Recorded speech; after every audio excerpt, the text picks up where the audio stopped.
Russian President Vladimir Putin vowing today to stay neck and neck with the U.S. if President-elect Donald Trump does seek to expand the U.S. nuclear arsenal after taking office. If someone accelerates and speeds up the arms race, it will not be us.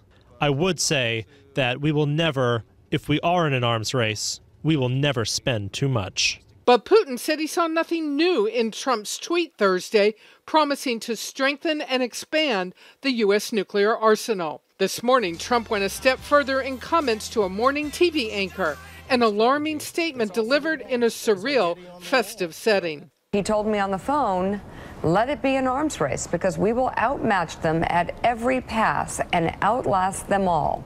A Trump spokesman later suggesting the president-elect wasn't necessarily talking about Russia alone. There are countries around the globe right now that are talking about increasing their nuclear capacity.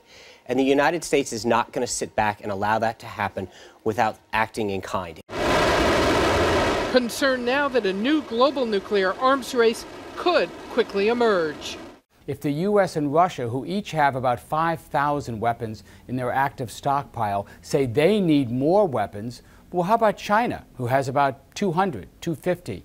Do they need more? What about India? What about Pakistan? As a candidate, Trump struggled to speak precisely about nuclear weapons. But if you say to Japan, yes, it's fine, you get nuclear weapons, South Korea, you as well, and Saudi Arabia says we want them too. Can I be honest with you? It's going to happen anyway. It's going to happen anyway.